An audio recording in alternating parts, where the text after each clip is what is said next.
Good afternoon. I want to speak today to the unfolding situation in Afghanistan, the developments that have taken place in the last week, and the steps we're taking to address the rapidly evolving events. My national security team and I have been closely monitoring the situation on the ground in Afghanistan and moving quickly to execute the plans we had put in place to respond to every constituency, including the rapid collapse we're seeing now. I'll speak more in a moment about the specific steps we're taking, but I want to remind everyone how we got here and what America's interests are in Afghanistan. We went to Afghanistan almost 20 years ago with clear goals.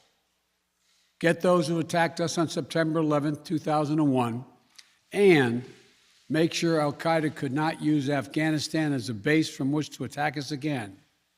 We did that. We severely degraded al-Qaeda in Afghanistan. We never gave up the hunt for Osama bin Laden, and we got him.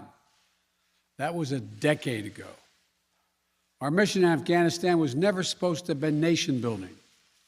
It was never supposed to be creating a unified, centralized democracy. Our only vital national interest in Afghanistan remains today what it has always been: preventing a terrorist attack on America's homeland. I've argued for many years that our mission should be narrowly focused on counterterrorism, not counterinsurgency or nation building. That's why I opposed the surge when it was proposed in 2009 when I was vice president. And that's why, as president, I'm adamant that we focus on the threats we face today in 2021, not yesterday's threats. Today, the terrorist threat has metastasized well beyond Afghanistan.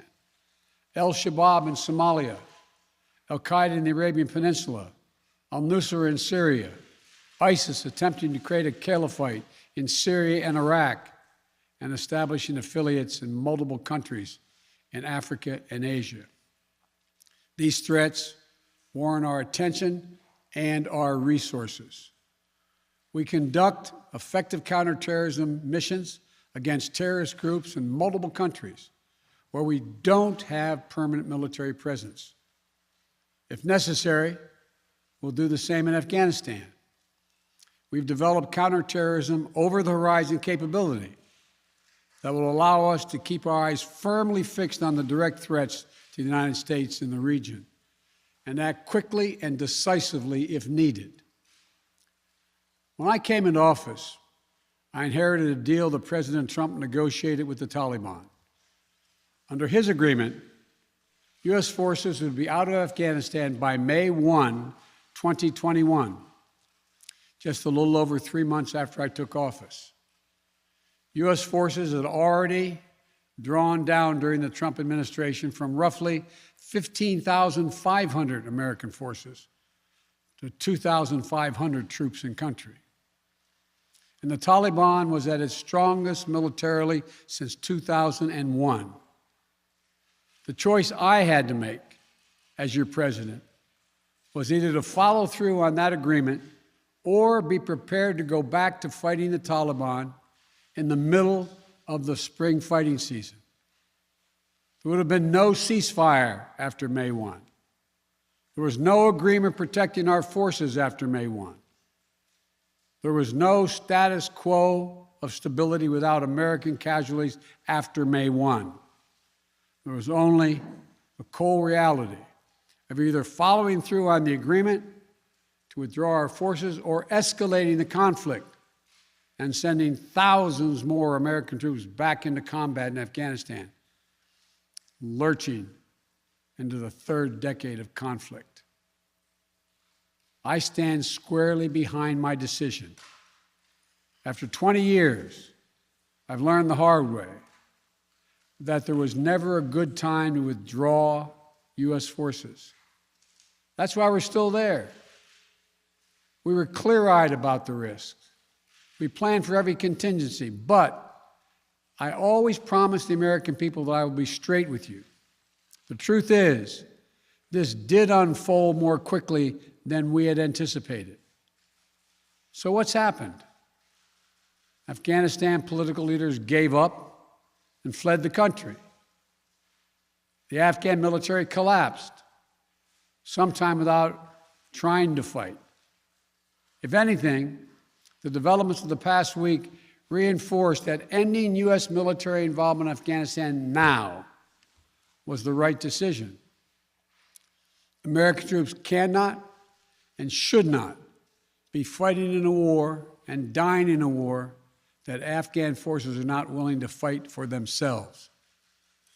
We spent over $1 trillion. We trained and equipped an Afghan military force of some 300,000 strong, incredibly well equipped, a force larger in size than the militaries of many of our NATO allies. We gave them every tool they could need. We paid their salaries, provided for the maintenance of their Air Force, something the Taliban doesn't have. Taliban does not have an Air Force. We provided close air support. We gave them every chance to determine their own future. We could not provide them was the will to fight for that future. There's some very brave and capable Afghan special forces units and soldiers. But if Afghanistan is unable to mount any real resistance to the Taliban now, there is no chance that 1 year, 1 more year, 5 more years, or 20 more years of U.S. military boots on the ground would have made any difference. And here's what I believe to my core. It is wrong to order American troops to step up when Afghanistan's own armed forces would not. If the political leaders of Afghanistan were unable to come together for the good of their people, unable to negotiate for the future of their country when the chips were down, they would never have done so while U.S. troops remained in Afghanistan, bearing the brunt of the fighting for them. And our true strategic competitors, China and Russia, would love nothing more than the United States to continue to funnel billions of dollars in resources and attention into stabilizing Afghanistan indefinitely. When I hosted President Ghani and Chairman Abdullah at the White House in June, and again when I spoke by phone to Ghani in July, we had very frank conversations. We talked about how Afghanistan should prepare to fight their civil wars after the U.S. military departed, to clean up the corruption in government so the government could function for the Afghan people. We talked extensively about the need for Afghan leaders to unite politically. They failed to do any of that. I also urged them to engage in diplomacy, to seek a political settlement with the Taliban. This advice was flatly refused. Mr. Ghani insisted the Afghan forces would fight, but obviously he was wrong. So I'm left again to ask of those who argue that we should stay, how many more generations of America's daughters and sons would you have me send to fight Afghanistan's civil war when Afghan troops will not? How many more lives, American lives, is it worth? How many endless rows of headstones at Arlington National Cemetery? I'm clear on my answer. I will not repeat the mistakes we've made in the past. Mistake of staying and fighting indefinitely in a conflict that is not in the national interest of the United States, of doubling down on a civil war in a foreign country, of attempting to remake a country through the endless military deployments of U.S. forces. Those are the mistakes we cannot continue to repeat because we have significant vital interest in the world that we cannot afford to ignore. I also want to acknowledge how painful this is to so many of us. The scenes we're seeing in Afghanistan, they're gut-wrenching, particularly for our veterans, our diplomats, humanitarian workers, for anyone who has spent time on the ground working to support the Afghan people. for those who have lost loved ones in Afghanistan, and for Americans who have fought and served in the country, serve our country in Afghanistan. This is deeply, deeply personal. It is for me as well. I've worked on these issues as long as anyone. I've been throughout Afghanistan during this war, while the war was going on, from Kabul to Kandahar to the Kunar Valley. I've traveled there on 4 different occasions. I met with the people. I've spoken to the leaders. I spent time with our troops. And I came to understand firsthand what was and was not possible in Afghanistan. So now we're focused on what is possible. We will continue to support the Afghan people. We will lead with our diplomacy, our international influence, and our humanitarian aid. We'll continue to push for regional diplomacy and engagement to prevent violence and instability. We'll continue to speak out for the basic rights of the Afghan people, of women and girls, just as we speak out all over the world. I've been clear, the human rights must be the center of our foreign policy, not the periphery. But the way to do it is not through endless military deployments.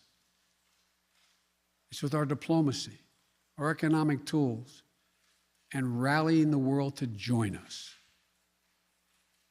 Well, let me lay out the current mission in Afghanistan. I was asked to authorize, and I did, 6,000 U.S. troops to deploy to Afghanistan for the purpose of assisting in the departure of U.S. and allied civilian personnel from Afghanistan, and to evacuate our Afghan allies and vulnerable Afghans to safety outside of Afghanistan.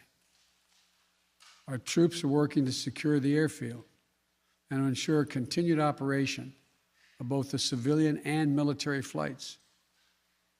We're taking over air traffic control. We have safely shut down our embassy and transferred our diplomats. Our diplomatic presence is now consolidated at the airport as well.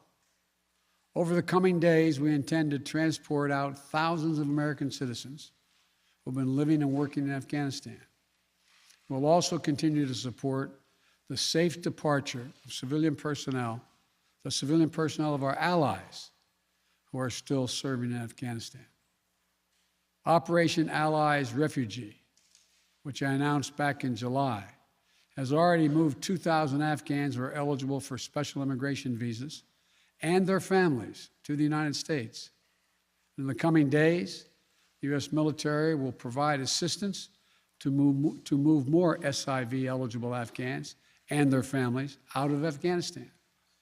We're also expanding refugee access to cover other vulnerable Afghans who worked for our embassy.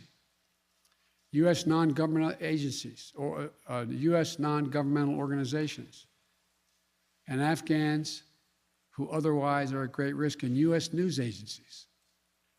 I know there are concerns about why we did not begin evacuating Afghans civilians sooner. Part of the answer is some of the Afghans did not want to leave earlier, still hopeful for their country.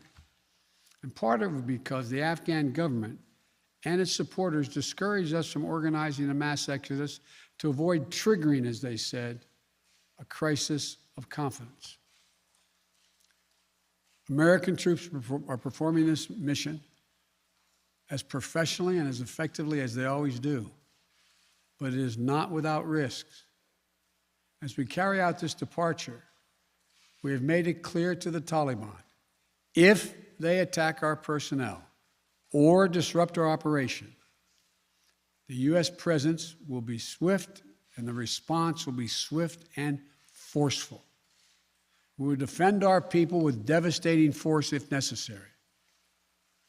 Our current military mission will be short in time, limited in scope, and focused in its objectives. Get our people and our allies to safety as quickly as possible. And once we have completed this mission, we will conclude our military withdrawal. We will end America's longest war after 20 long years of bloodshed. The events we're seeing now are sadly proof that no amount of military force would ever deliver a stable, united, secure Afghanistan, as known in history as the graveyard of empires. What's happening now could just as easily happen 5 years ago or 15 years in the future. We have to be honest. Our mission in Afghanistan is taking many missteps, made many missteps over the past 2 decades. I'm now the 4th American president to preside over war in Afghanistan, 2 Democrats and 2 Republicans. I will not pass this responsibility on to a 5th president.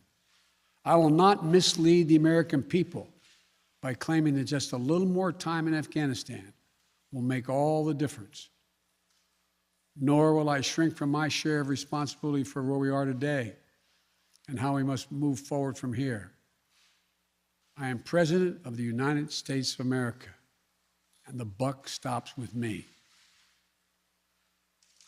I'm deeply saddened by the facts we now face, but I do not regret my decision to end America's warfighting in Afghanistan and maintain a laser focus on our counterterrorism missions there and other parts of the world. Our mission to degrade the terrorist threat of al-Qaeda in Afghanistan and kill Osama bin Laden was a success. Our decades-long effort to overcome centuries of history and permanently change and remake Afghanistan was not, and I wrote and believed it never could be. I cannot and will not ask our troops to fight on endlessly in another country's civil war, taking casualties, suffering life-shattering injuries, leaving families broken by grief and loss. This is not in our national security interest. It is not what the American people want.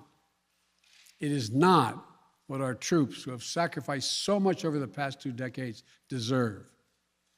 I made a commitment to the American people when I ran for president that I would bring America's military involvement in Afghanistan to an end. While it's been hard and messy, and yes, far from perfect, I've honored that commitment. More importantly, I made a commitment to the brave men and women who serve this nation that I wasn't going to ask them to continue to risk their lives in a military action that should have ended long ago. Our leaders did that in Vietnam when I got here as a young man. I will not do it in Afghanistan. I know my decision will be criticized, but I would rather take all that criticism than pass this decision on to another president of the United States, yet another one, a 5th one, because it's the right one, it's the right decision for our people, the right one for our brave service members who risk their lives serving our nation, and it's the right one for America. Thank you. May God protect our troops, our diplomats, and all brave Americans serving in harm's way.